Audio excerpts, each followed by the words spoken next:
All right, guys, the gloves are off. Myself, Curtis Woodhouse. Hope you are all well. I suppose we can only review Saturday's epic night of boxing, really, can't we? What a night. Fantastic. So many talking points, so many amazing fights. Just a great night of boxing, wasn't it? Where do we start? Jack Massey versus Opetaia, if that's how you say his name. I thought Jack was brilliant, you know. I thought he showed some serious spuds. And with the most amount of respect to Jack, he was seriously outgunned in there. In every department, to be honest. I think that's the best I've seen Opetaia, for sure. He looked good because Jack is a very good fighter. Big, strong, powerful puncher at cruiserweight. We were speaking to earlier on the night.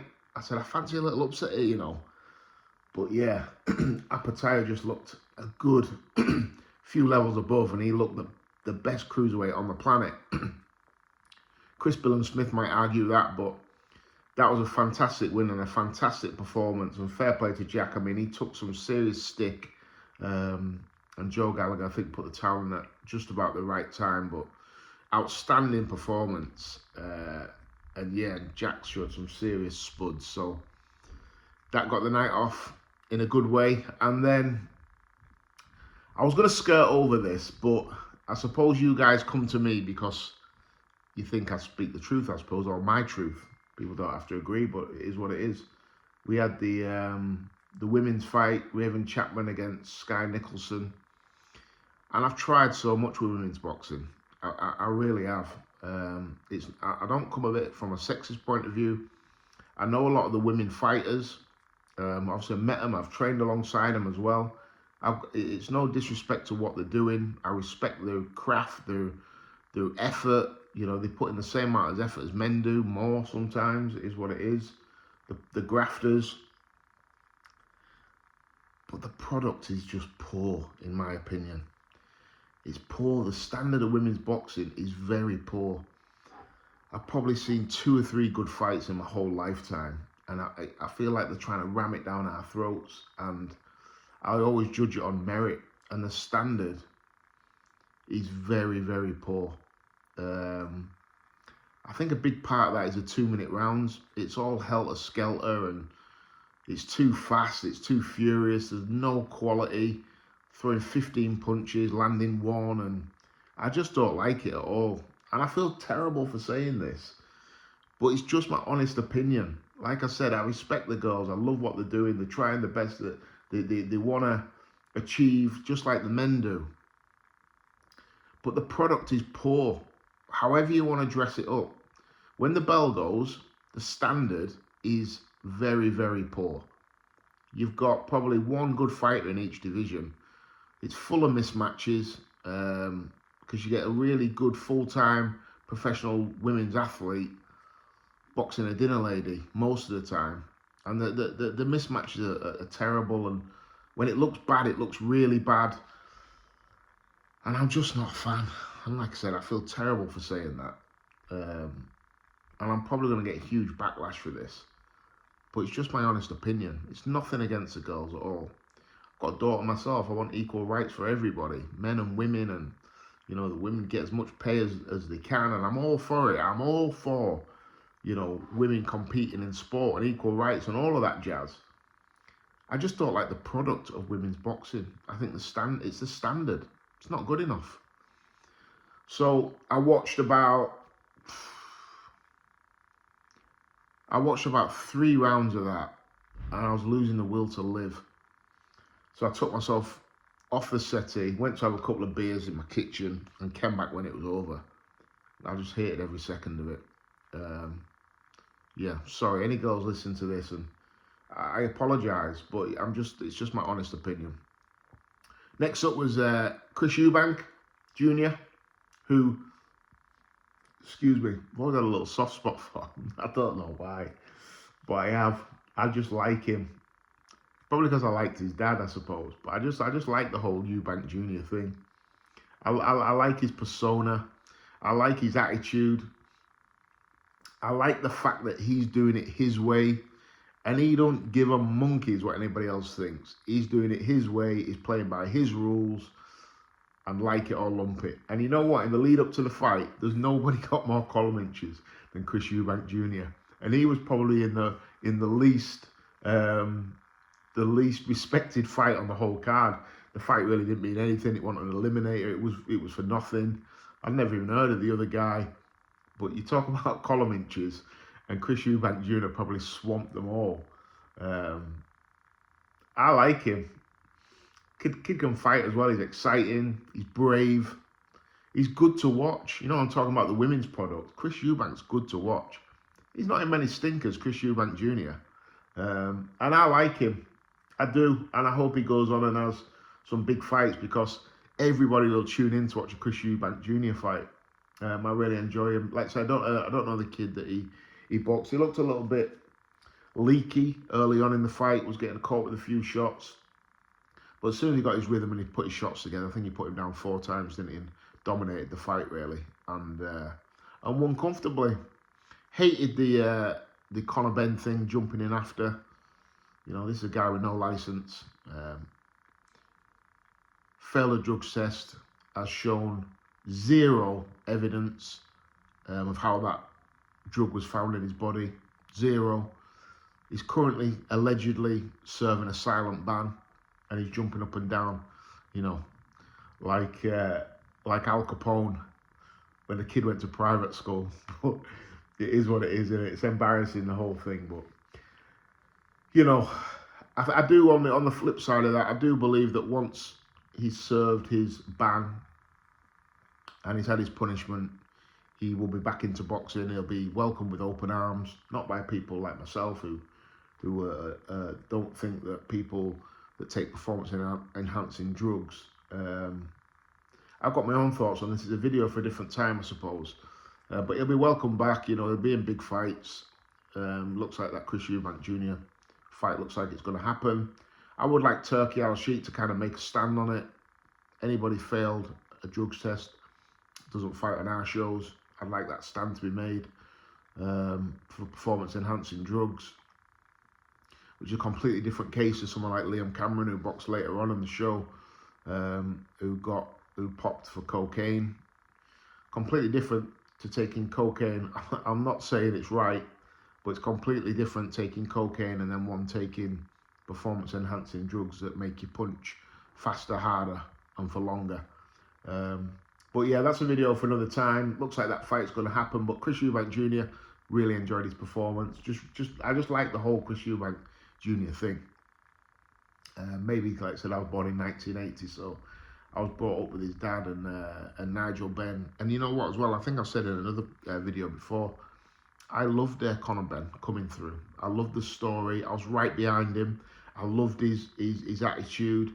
It looked like he was gonna, you know, at the beginning, if he got to British title level, he'll absolutely swam the channel because he didn't look great. But I was behind him. I thought, you know what, fair play to you. You know, little rich kid, private school, wants to give it a go. Let's see what you can do. So I was all behind it, and then all of a sudden, he started to turn into Roberto Duran, and I was like, wow, this kid's coming on. And then he popped for drugs, and it's like, yeah, it all makes sense now. So I'm off that train. I'm well and truly off that train. I was well and truly on it as well. I was driving it at one point, the Conor Benn hype train. I was driving it, wanted the kid to do as good as he can, right behind it. I'm well and truly off it now. So yeah, I couldn't give a monkeys about him. If they do fight up, Chris Eubank punches holes in him. But that's a video for another day. We then moved on to Liam Cameron against Ben Whittaker. Or people are now calling him Ben Whittaker, which I found quite amusing. Liam Cameron, what a story, what a journey. I've known Liam years. I actually nearly fought Liam a good few years ago when he had the middleweight Commonwealth title. It's when I came back, and we spoke about that fight. His promoter at the time was Dennis Hobson, and it was actually Steffi Bull that talked me out of that fight. I was like, yeah, let's do it. And he says, you're not a middleweight. Bear in mind, I'm a lifelong campaigner at light middleweight, really. Sorry, light welterweight. And I boxed at welter as well. And Liam was a big old lump. and he said to me, if you can come in and spar 6 rounds with this, I think super middle or a middle it was, and you find it okay and you do all right, I'll let you take the fight. And yeah, I sparred 6 rounds with this big old super middleweight. And I remember 2 or 3 rounds in thinking, I don't fancy that Liam Cameron fight with 10-ounce gloves on. So that never happened. But I love Liam's journey. I love his redemption. Like I said, I know he popped for cocaine early, and none of us condone drugs or anything like that, but it is what it is. He served the harshest punishment. 4-year ban he got for that. 4 years. It's not right. But he served it. He got fed to the wolves. He suffered a lot of mental health issues, and then he's come back. He had a brilliant performance against Arthur, where you're thinking, yeah, you know, this kid's got plenty left. And then he steps up against Ben Whittaker. I was asked about the fight, who I think will win that. I said Whittaker, late stoppage. I thought it'd have been a little bit too sharp for Liam and probably hit him too much and grind him down and maybe stop him on his feet. The towel might come in. They want to look after him. That's the way I envisioned the fight going. How wrong was I? What you can never measure in a fight is how big somebody's heart is, or in Ben Whittaker's case, how small it is. Because wow, when Liam Cameron started to up it and stick it on him, he looked like a fish on a bike. He did not like it. And I always say about these amateurs, the 3 rounds, it don't mean anything. You know, once you get in against a tough, strong man, and he's a hard man, tough man who walks him down, started hitting him back, started cracking him to the body, Whittaker, in my opinion, was going to get stopped in the next 2 or 3 rounds. I was saying on the group chat, this kid's getting stopped. He did not want it. He was starting to feel sorry for himself. And he's very, very lucky because he's seen an exit. And I bet Liam Cameron's kicking himself because he kind of gave him that exit a little bit by chucking him over the top rope. But he's seen an exit and he took it. There's no way anybody can tell me that that Ben Whittaker was not okay to continue. He wanted out of there because he was on his way to getting stopped. 100% he gets stopped in that fight. Liam Cameron was coming on like a steam train. He'd started to put his punches together. He even said like Whittaker's punches were having 0 effect on him. It looked like a man against a boy. And if you follow me on Twitter, you'll have seen I love Ben Whittaker. I'm from the Naz era, so I love all that jazz, and I was right behind him. But I did always say it'll be very interesting because what's going to let him down is his lack of power and his lack of strength. And he got chucked in against a big, solid, strong man. Liam Cameron's no mug either. Was an amateur ABA champion himself. Like I said, former Commonwealth champion. And also, he's come through adversity in his life. So he's got that why. He's got a reason to be in there, a reason to fight hard, a reason to bite his gum shield. And I thought it was a brilliant performance. It was like a seasoned pro against a young rabbit in the headlights. And Liam, yeah, fair play to him. I've seen as well today that Frank Warren's signed into a promotional deal, so he can get some great fights. They'll make that rematch for sure. He'll get well paid, and it's just a brilliant story, and I'm really, really happy for him. He's a really, really good, nice guy, is Liam. I'm so happy to see him doing well. But yeah, Ben Whittaker, when the going got tough, he found a way out, and he couldn't get out there quick enough. Style, all style, no substance. He's got a lot to prove now, because when the questions get asked in professional boxing, you never know how you're going to respond, and that is the honest truth. You can say X, Y, and Z, but when the hits the fan, you never know. You hope you're going to be made of it. You hope you're going to pass the test. You hope you're going to show them that grit and desire, but you never really know. And that moment came on Saturday for Ben, and unfortunately, he got found wanting, for sure. And he's got a lot to prove. Like I said, I was a big fan. I love his style. I love that type of boxing. Brilliant. Like I said, I was living in Sheffield in 1996 to 2001, so right in the heart of the Prince Naseem era. So I loved it. But yeah, things people don't know about Naz as well. Naz was tough. Naz was ballsy. Naz would get off the canvas like he did numerous times in his career to win. So Naz had that steel. Ben Whittaker looks way short. What I will say on that is we have to give him the benefit of the doubt. He's going to say he was injured. I don't think he was. But also, you look at Daniel Dubois' rise and how he's come back from allegations of quitting, and toughness can be something you get over time. So hopefully Ben can do that. Me personally, after seeing his last two fights really against the other guy that he fought last time, I don't think he's built for 12-round warfare. I think he's a 3-round fighter. He's an amateur boxer. No shame in that. He's a great amateur boxer. I don't think he's built for 12 rounds. If I was any of the up-and-comers now, I'd be saying, get me Ben Whittaker. Because I think they'll grind him down and stop him. I think they might get backed into a corner regarding the Liam Cameron rematch. If they do, you'd have to back Liam Cameron to win that. If I was Liam, I'd be pushing for that to be a 12-rounder as well, not a 10. Get him over 12. I think he stops him. And I think any of the top boys over 12 rounds will stop Ben Whittaker over what I've seen so far in his career. He's a 3-4 round fighter. He ain't a 12-round guy yet. So that was a very intriguing fight to watch. Very intriguing fight to watch it unfold. And then we moved on to Fabio Wardley versus Frazer Clarke, and that was one where I was like speechless after. I didn't do very well in this. I think I backed Frazer Clarke to win as well on points. I can't remember. In my group chat, I'm sure I said Frazer Clarke on points. Again, you talk about Fabio Wardley, who had no amateur fights, and Frazer Clarke, who won a bronze medal at the Olympics. So the gulf in class regarding the backgrounds are all over the place. And again, this is a video for another time, my thoughts on amateur boxing. You get people that throw things around like amateur pedigree. They've got no idea about amateur boxing. The majority of amateur boxing, the standard is horrendous. You've got crap kids boxing crap kids, young lads. They might have had 40 bouts by the time they get to 60. By the time they get to 16, and then another 10 from 16 to 18, then another 10 as a senior. So that's 70 bouts. So you think he's got all this amateur experience, he's going to be great. Most of them are garbage.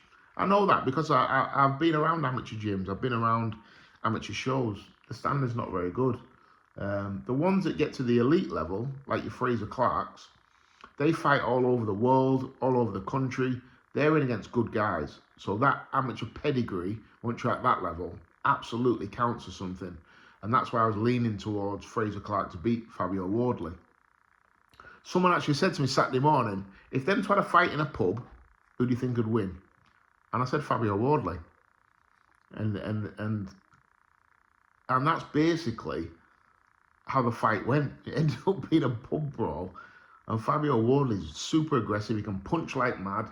He's not as technically structured as Frazer Clarke, which means punches come from wild angles, that looping right hand he was cracking around the top. And he just seemed like you had one person in Frazer Clarke who was looking to kind of box his way into the fight. And Fabio just jumped on him and said, nah, we're having it. Let's go. And broke his jaw, fractured his cheekbone. It was a sickening knockout.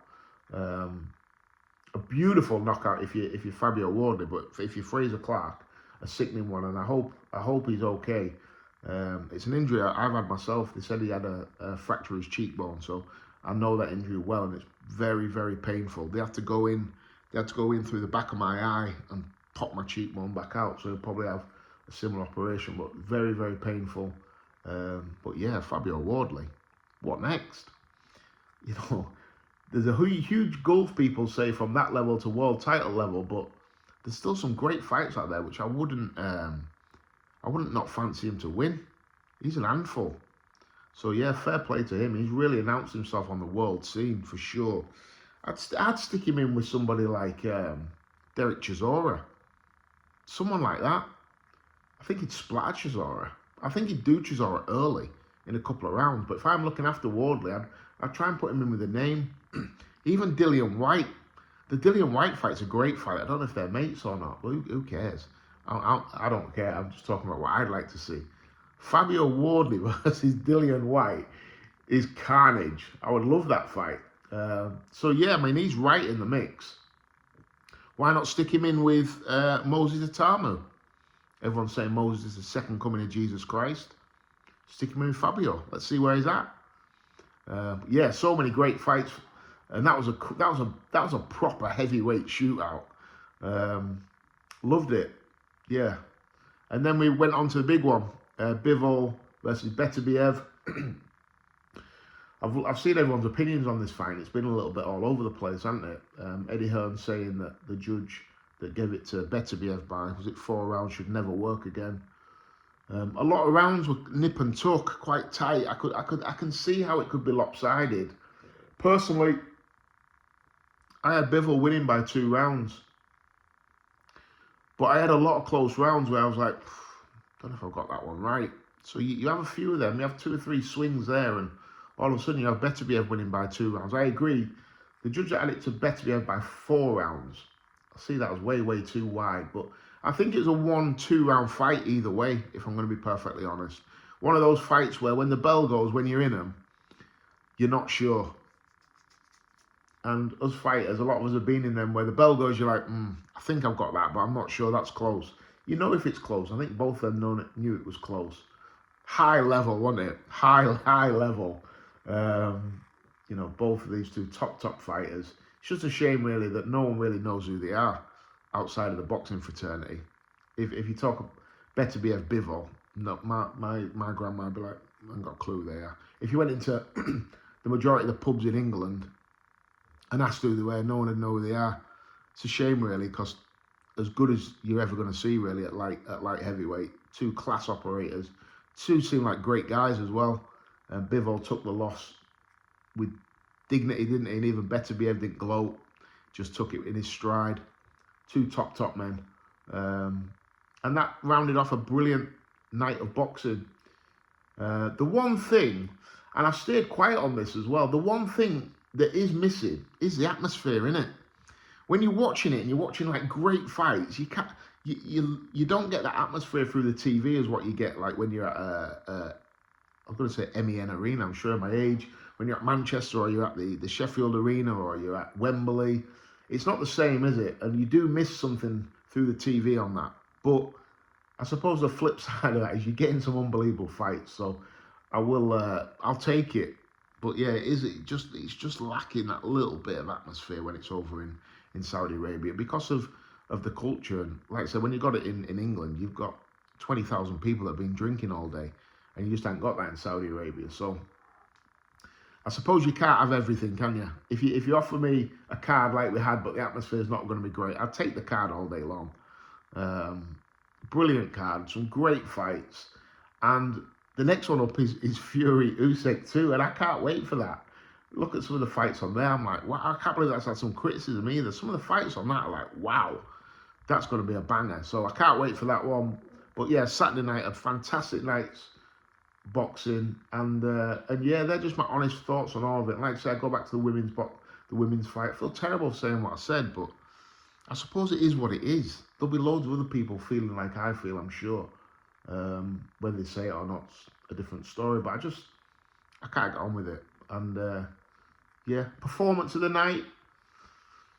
I suppose you're gonna have to say people are gonna aim towards the top of the bill. But for me, it was Fabio Wardley.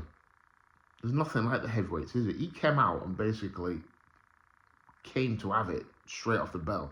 Like I said, Fraser was trying to feel his way in behind that jab, and Wardley was like, nah, not today, mate. We're having a fight.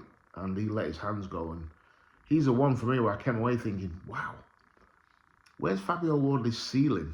And again, because he's not had a huge amateur background, he's had his fights in white collar, his scope for improvement is off the scale. He could be anything. He could be a real problem because he's still going to get better. Whereas people like Fraser Clarke, who've had a massive, extensive amateur career, they've reached their level of where they're going to get. They haven't really got much more improving to do. Whereas you look at Fabio Wardley and people like Moses Atamu, the scope for them is huge. Like the heavyweight I've got myself, Adrian King, very little amateur pedigree and so young. It's not really where they are now. It's where they could potentially be in a few years' time. And yeah, I think the Fabio Wardley story's got loads more legs in it. I still think there's plenty more he can do. I think he can be more conditioned. I think he can be a little bit fitter, which he'll get in time. The more 12 rounders he trains for, I just think there's so much more to come from him. He's a hard puncher. He's brave. He's got a good chin.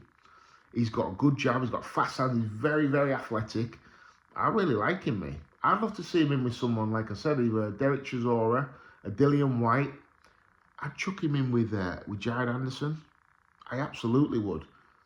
I'd chuck him in with, God, there's so many. I'd chuck him in with pretty much anybody outside of that top batch. What about Joseph Parker? Would you chuck him in with Joseph Parker? That's a hell of a fight. Would you chuck him in with Hughie Fury? I think he needs to box someone else who's got like a name where if he wins again, people know, wow, yeah, that's another good win. But yeah, man, I'm excited about him. Really, really excited.